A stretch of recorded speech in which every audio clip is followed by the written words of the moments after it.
Quais tendências, movimentos e outros destaques sobre o consumidor na alimentação fora do lar são importantes, são relevantes e precisam ser considerados ou, no mínimo, conhecidos por você para aprimorar a tua forma de praticar ou de atuar dentro do mercado de food service? Eu sou Sérgio Molinari, esse é meu canal no YouTube e esse vídeo busca trazer mais um capítulo desse tipo de discussão ligado ao tema de como o consumidor se comporta na alimentação fora do lar.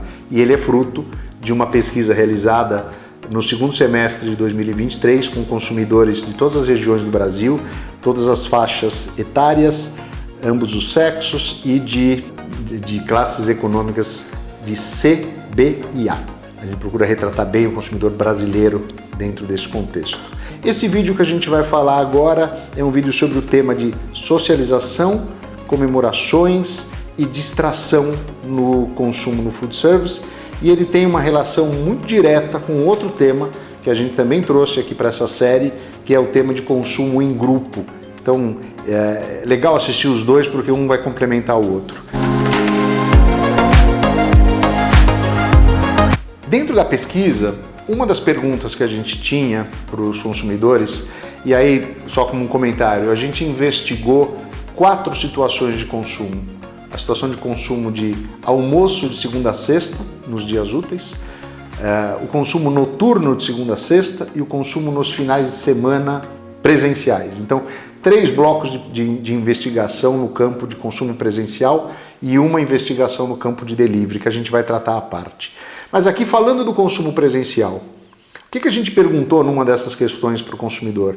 O que te motiva, o que te leva a consumir presencialmente? Por que você se mobiliza para ir até um local ou se juntar com outras pessoas e ir consumir num determinado local, no almoço, no jantar, no happy hour, seja lá o que for?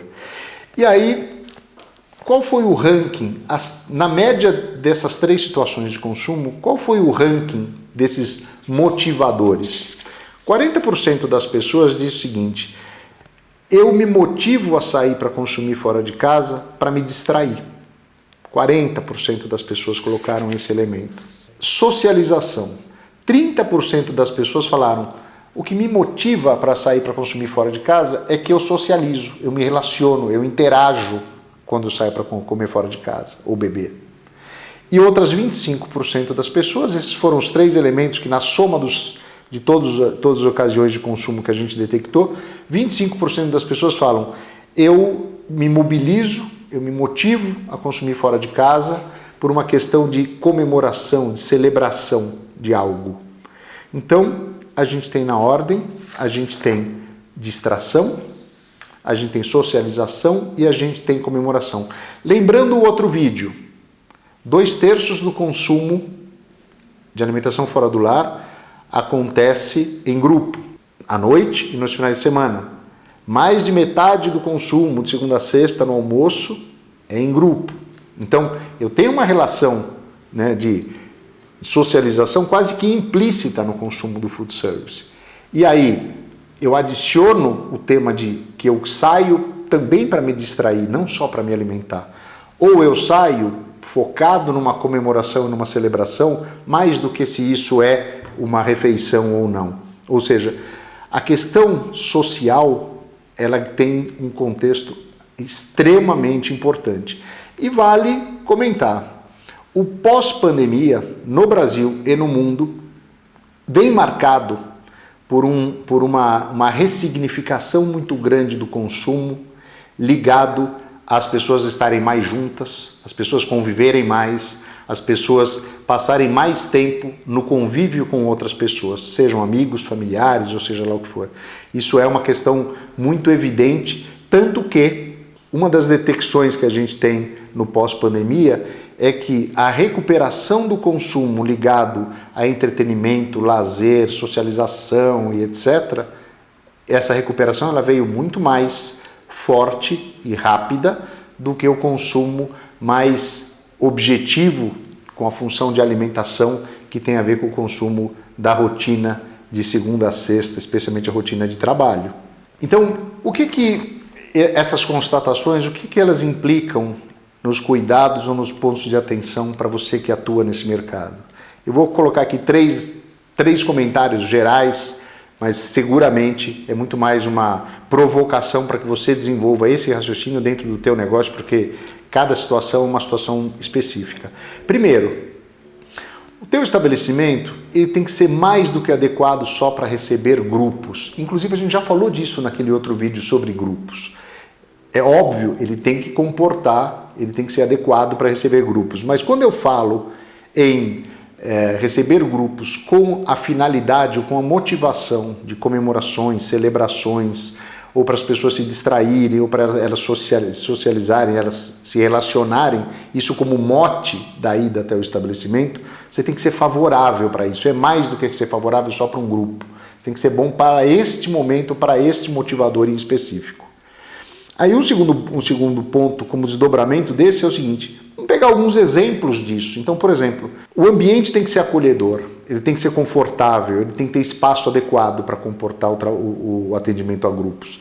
Inclusive, né, um detalhe, grupo normalmente é mais barulhento do que mesas individuais ou mesas só de 2 pessoas.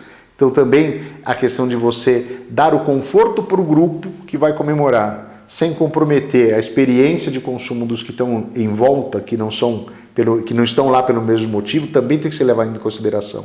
A flexibilidade para acomodar grupos, uma certa sanfona para você poder acomodar grupos de tamanhos diferentes, porque muitas vezes você não sabe que vai chegar um grupo de 10 pessoas, e se você não tiver capacidade, se o teu layout, tua estrutura de mesa não for suficiente ou não for adequado para fazer essa sanfona, essa adequação, você também pode perder, pode não ser a opção para esse consumo. Terceiro são as intervenções da tua equipe favorecendo momentos de confraternização, como as palminhas e os parabéns nas celebrações de aniversário, etc. Como que você prepara uma situação em que você crie uma experiência além da refeição pura e simplesmente para uma situação de comemoração. Depois, cardápio. Você pode ter o cardápio habitual do teu estabelecimento, você pode ter um cardápio mais voltado a uma situação de grupos por conta de celebrações, festas e etc. E isso vem junto, talvez, com até ofertas ou combos promocionais ou situações promocionais que facilitem que grupos grandes, talvez com ticket médio individual mais alto, entendam no teu estabelecimento um local mais viável para fazer alguma comemoração. E aí questões como atendimento mais cordial, alegre, vibrante, descontraído, que tem mais conexão com a ideia de um local onde as pessoas comemoram, celebram, socializam, etc. Aqui, faltou fazer um comentário para mim importante. A questão de reserva. O Brasil ainda é muito subdesenvolvido do ponto de vista de reserva. Eu diria até que em boa parte pelo próprio consumidor que respeita pouco reserva, mas eu acho que é crescente o movimento de valorização da possibilidade de se reservar mesas, reservar espaços para celebrações como elemento preferencial de onde se vai fazer uma celebração, uma comemoração e tal. E um último ponto, que por mais que seja óbvio, é óbvio, mas nem sempre praticado. O consumidor tem que saber que você é uma opção para uma confraternização, para uma celebração, para uma comemoração, para um encontro entre amigos e etc. Então, você tem que deixá-lo saber que você tem essa opção, ou que você é essa opção para ele. Porque é muito frequente a gente perceber um cliente que frequenta habitualmente um estabelecimento que poderia ser a opção dele, por exemplo, para um aniversário, por exemplo, para um jantar entre amigos, mas ele vai num outro local que ele entende, que ele percebe ou que ele sabe que é adequado para esse encontro, pelo fato de que a gente simplesmente não conta para ele. Às vezes ele é o teu consumidor do almoço que não conhece você à noite ou não conhece você no final de semana. Então, falar sobre o que você oferece é sempre a porta de entrada para ele te procurar ou para ele te ter como uma opção. E aí a gente tem um raciocínio que eu já tratei em alguns vídeos aqui no canal que eu queria resgatar aqui. Entenda que você tem que responder uma pergunta. Você precisa ser o destino dos seus consumidores quando eles pensam em socializar, se relacionar, comemorar. Você tem que ser o destino. O que é ser destino? Ele tem que escolher você. Ele não vai cair na sua frente à toa, do nada. Então não é uma situação de rotina, como é o consumo de segunda a sexta na hora do almoço. Ele tem que te escolher e você tem que dar as razões para você ser o escolhido. Se você fizer isso, você aumenta seguramente a tua captura, a tua retenção de consumidores que vêm até você para esse motivador que é socializar, se distrair e comemorar.